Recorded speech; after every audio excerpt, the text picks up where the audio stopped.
Assalamualaikum warahmatullahi wabarakatuh. Selamat pagi semuanya. Kami dari kelompok 9 ingin mempresentasikan mengenai materi perkembangan bahasa. Anggota kelompok kami terdiri dari Putih Dayang Fauzia, Siska Malisa Putri, Nuratna Melani, Syakila Maida Siben, dan Safina Mutiara. Pendahuluan. Pertumbuhan bahasa pada seorang anak memiliki beberapa tahap, mulai dari tahap pralinguistik, kemudian berlanjut pada tahap linguistik. Dalam tahap linguistik, pertumbuhan bahasa dibagi dalam beberapa tahap, yaitu fase satu kata atau whole frase, fase lebih dari satu kata, dan fase perbedaan atau diferensiasi. Sedangkan dalam perkembangannya, perkembangan bahasa peserta didik pun memiliki beberapa tahap, diantaranya reflexive, vocalization, babbling, lulling, ekolalia, sampai true speech. Tahapan-tahapan tumbuhan dan perkembangan bahasa tersebut terjadi pada seorang anak dengan usianya yang bervariasi. Pengertian pengembangan bahasa. Perkembangan bahasa adalah meningkatnya kemampuan penguasaan alat berkomunikasi, baik alat komunikasi dengan cara lisan, tertulis, maupun menggunakan tanda-tandaan atau isyarat dengan mengikuti aturan atau tata bahasa yang berlaku dalam suatu komunitas atau masyarakat. Bentuk-bentuk bahasa. Setiap bahasa memiliki karakteristik bervariasi, dan setiap bahasa memiliki karakteristik yang umum. Urutan kata-kata merupakan karakteristik yang dikehendaki dalam suatu bahasa. Berikut ini beberapa bentuk bahasa yang sering dipergunakan dalam kehidupan sehari-hari. Di antaranya, 1. Bahasa lisan, 2. Bahasa tulisan, 3. Bahasa tubuh atau bahasa isyarat. Pemerolehan bahasa pertama terjadi bila anak pada awal kehidupannya tanpa bahasa hingga kini telah memperoleh satu bahasa.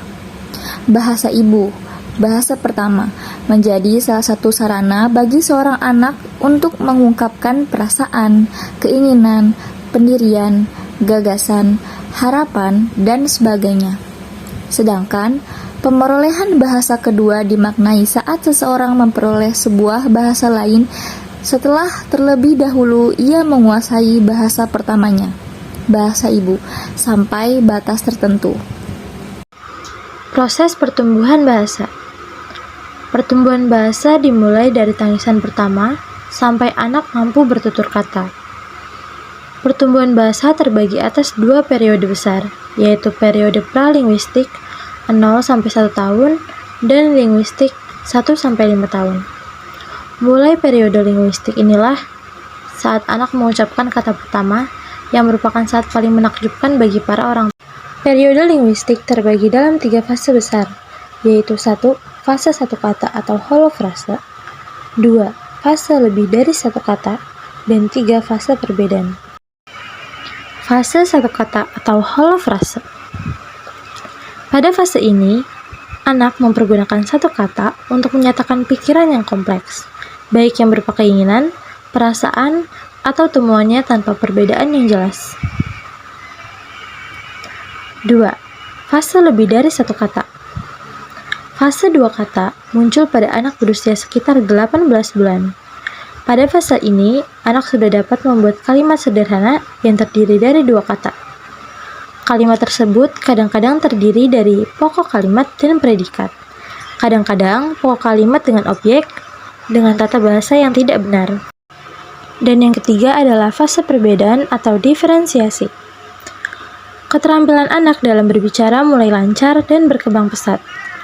Dalam berbicara, anak bukan saja menambah kosakatanya yang mengagumkan, akan tetapi anak mulai mampu mengucapkan kata demi kata sesuai dengan jenisnya, terutama dalam pemakaian kata benda dan kata kerja. Saya Putih Dayang Fauzia akan menjelaskan tentang proses perkembangan bahasa peserta didik. Secara garis besar, tahapan perkembangan bahasa pada anak dapat kita bagi menjadi tahap reflexive vocalization, babbling, lulling, ekolalia, dan true speech. Baik, kita akan menjabarkan semuanya satu persatu. Yang pertama itu tahap reflexive vocalization. Pada usia 0 sampai 3 minggu, bayi akan mengeluarkan suara tangisan yang masih berupa refleks. Jadi, bayi menangis bukan karena ia memang ingin menangis, tetapi hal tersebut dilakukan tanpa ia sadari. Tahap kedua yaitu babbling. Pada usia lebih dari 3 minggu, ketika bayi merasa lapar atau tidak nyaman, ia akan mengeluarkan suara tangisan. Berbeda dengan sebelumnya, tangisan yang dikeluarkan telah dapat dibedakan sesuai dengan keinginan atau perasaan si bayi, seperti bayi pipis, bayi haus, dan lain-lain. Tahap yang ketiga yaitu laling. Di usia 3 minggu sampai 2 bulan mulai terdengar suara-suara, namun belum jelas. Bayi mulai dapat mendengar pada usia 2 sampai dengan 6 bulan, sehingga ia mulai dapat mengucapkan kata dengan suku kata yang diulang-ulang, seperti papa, mama. Tahap yang keempat, ekolalia. Di tahap ini, yaitu saat bayi menginjak usia 10 bulan, ia mulai meniru suara-suara yang didengar dari lingkungannya, serta ia juga akan menggunakan ekspresi wajah atau isyarat tangan ketika ingin meminta sesuatu. Tahap yang terakhir, tahap kelima, true speech. Bayi mulai dapat berbicara dengan benar. Saat itu usianya sekitar 8 bulan atau biasa disebut batita. Namun pengucapannya belum sempurna seperti orang dewasa. Selanjutnya, faktor-faktor yang mempengaruhi bahasa peserta didik. 1. Faktor internal terdiri dari evolusi biologi, jenis kelamin, kecerdasan, keinginan dan dorongan untuk berkomunikasi, serta hubungan dengan teman sebaya, dan kepribadian.